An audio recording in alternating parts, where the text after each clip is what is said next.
레스토랑에서 특별한 날에나 큰맘 먹고 주문하는 최고급 해산물의 대명사 랍스터. 두툼하고 쫄깃한 집게발살에 버터를 발라 구워낸 모습은 그 자체로 부와 사치의 상징이다. 하지만 이 비싼 생물의 역사는 우리가 아는 것보다 훨씬 다이내믹하다. 어떤 시대에는 황제의 식탁에 오르는 진미였고, 또 어떤 시대에는 짐승도 안 먹는 쓰레기 취급을 받았다. 천국과 지옥을 오간 랍스터의 기막힌 신분 세탁 역사를 알아보자. 흔히 랍스터는 과거에 가난한 자들만 먹던 바다의 바퀴벌레였다고 알려져 있다. 하지만 이는 반쪽짜리 진실이다. 고대 그리스와 로마 시대 등 유럽의 역사 속에서 랍스터는 엄청난 대우를 받는 최고급 식재료였다. 고대 로마에서는 랍스터를 상류층의 연회와 특별한 행사를 위해 예약된 호화로운 음식으로 여겼다. 심지어 3세기의 로마 황제 막시미누스는 한자리에서 20마리의 커다란 랍스터를 먹어 치웠다는 기록이 있을 정도다.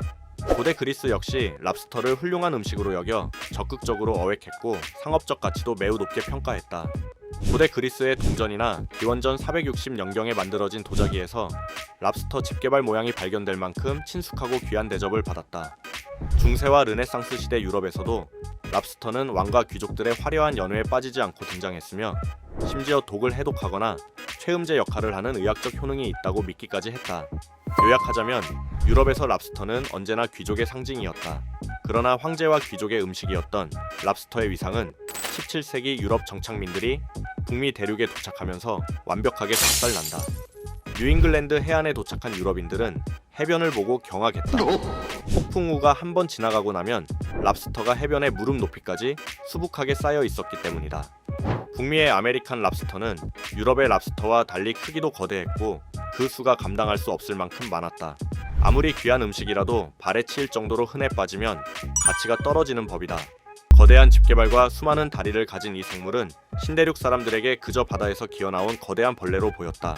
당시 북미 원주민들조차 랍스터를 주식으로 먹지 않고 낚시 미끼로 쓰거나 밭에 뿌리는 비료로 사용했다. 해변에 널린 랍스터들이 썩어 들어가며 풍기는 악취 때문에 정착민들은 이를 바다의 바퀴벌레라 부르며 혐오했다. 귀족의 요리가 신대륙에서 하루아침에 쓰레기로 전락한 것이다. 유럽 정착민들은 이 징그러운 바다벌레를 돼지나 개 같은 가축의 사료로 던져주었다. 사람이 먹는 경우도 있었지만 철저하게 계급의 밑바닥에 있는 사람들 뿐이었다. 감옥에 갇힌 죄수나 흑인 노예 고아원의 아이들, 그리고 계약직 하인들에게 주어지는 식량이 바로 랍스터였다. 고기를 살 돈이 없는 가난한 자들에게 랍스터를 먹는 것은 빈곤의 상징이자 수치였다. 더 큰 문제는 당시의 조리법이었다. 지금처럼 살아있는 상태로 찌는 것이 아니라 해변에 죽어있는 것을 주워오거나 죽은 뒤 한참이 지난 랍스터를 솥에 넣고 대충 끓여냈다. 당연히 살은 퍼석퍼석하게 녹아내렸고 비린내와 썩은 내가 진동하는 끔찍한 맛이 났다. 매일같이 이 악취나는 벌레고기를 먹어야 했던 하인들은 급기야 분노했다.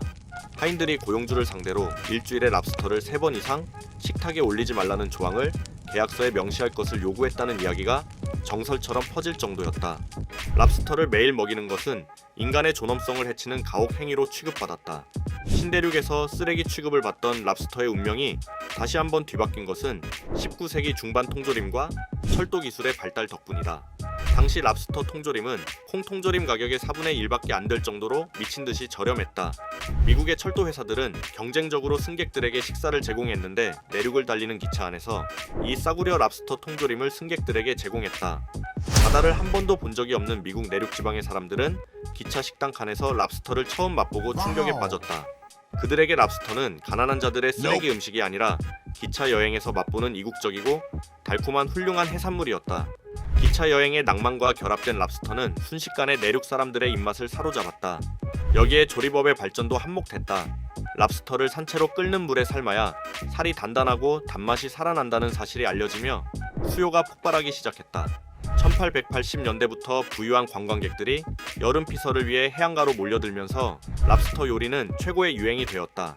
수요가 급증하자 해변에 널려있던 랍스터의 씨가 마르기 시작했다. 흔해 빠진 쓰레기였던 랍스터는 잡기 힘든 귀한 해산물이 되었고 가격은 천정부지로 치솟았다. 랍스터가 지금처럼 범접하기 힘든 최고급 미식으로 완전히 굳어진 결정적 계기는 제2차 세계대전이었다. 전시 상황이라 소고기나 돼지고기 같은 일반적인 육류는 국가에서 철저하게 배급제로 통제했다. 하지만 해산물인 랍스터는 배급 통제 품목에서 빠져 있었다. 전쟁 중에도 돈이 넘쳐났던 미국의 부유층들은 고기 대신 비싼 랍스터를 사서 화려한 파티를 열었다. 무한정 사 먹을 수 있는 랍스터는 그 자체로 부와 권력의 과시였다. 이때부터 랍스터는 자본주의 사회에서 돈이 있어야만 먹을 수 있는 궁극의 식재료로 완전히 자리 잡았다. 미국의 아메리칸 랍스터가 마침내 고대 로마 시대부터 랍스터가 누렸던 본래의 귀족적인 위상을 완벽하게 되찾은 것이다.